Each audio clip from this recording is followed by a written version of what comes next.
I got so much motherfucking design on right now.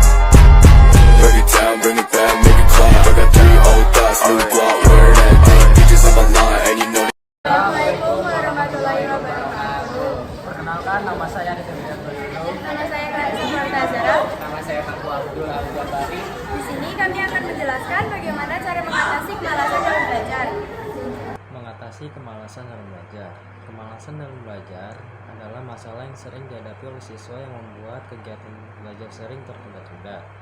Belajar merupakan sebuah kewajiban bagi seorang pelajar ataupun siswa untuk lebih banyak menambah ilmu pengetahuan. Kendala yang sering dihadapi pelajar atau siswa adalah rasa malas yang sering muncul.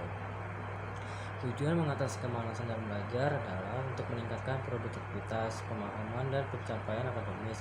Dengan mengatasi kemalasan belajar, kalian dapat menyimpulkan potensi belajar dan mencapai prestasi yang lebih baik dalam pendidikan.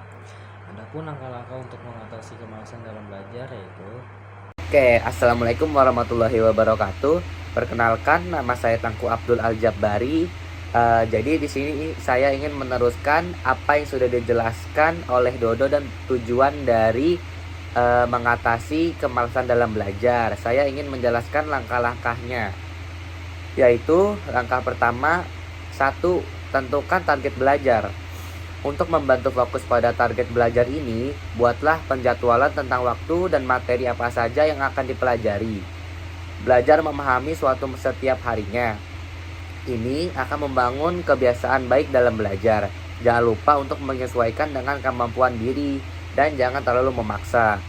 Contohnya itu seperti Roni ingin bisa berbahasa asing, tapi dia memaksa. 500 kosakata baru dalam bahasa Spanyol dalam 3 bulan dan dapat berkomunikasi secara lancar dalam bahasa Prancis dengan temannya dalam 6 bulan. Oke, jadi itu langkah yang pertama. Dan saya akan menjelaskan langkah yang kedua. Jadi langkah yang kedua itu atur jeda istirahat.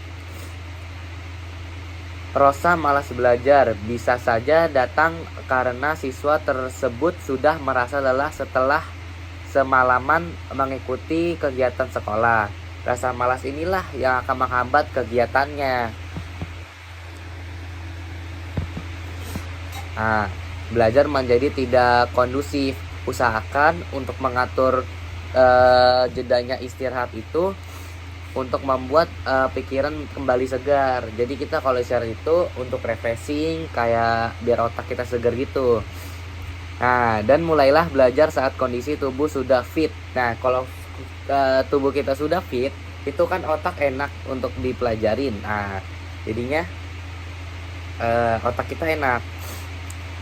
Dan Dan siap untuk produktif. Contohnya, Rina belajar selama 45 menit hingga 1 jam. Kemudian beristirahat selama 10-15 menit dan pastikan istirahatnya cukup untuk mengistirahatkan otak dan refreshing tubuhnya. Oke, jadi itu langkah-langkah 1 dan 2 untuk mengatasi dalam kemalasan belajar. Nah, langkah ketiga dan keempat akan dijelaskan oleh teman saya, itu bernama Clarissa. Oke. Yang ketiga, lingkungan yang mendukung. Salah satu sumber mengatasi kemalasan dalam belajar adalah melalui tempat yang nyaman untuk belajar. Lingkungan yang mendukung inilah yang akan berpengaruh terhadap kualitas belajar. Contohnya, Rasya belajar di tempat yang minim gangguan, seperti bunyi bising atau gangguan visual, agar dia dapat fokus sepenuhnya untuk belajar. Dan yang keempat, membuat kelompok belajar. Setiap siswa memiliki gaya belajar tersendiri. Ada siswa yang suka belajar sendiri dan ada juga siswa yang suka belajar secara berkelompok.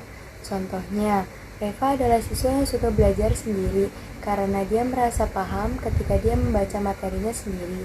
Sedangkan Raffi adalah siswa yang suka belajar berkelompok karena dia merasa paham materinya jika dijelaskan oleh temannya atau didiskusikan oleh teman-teman kelompok lainnya.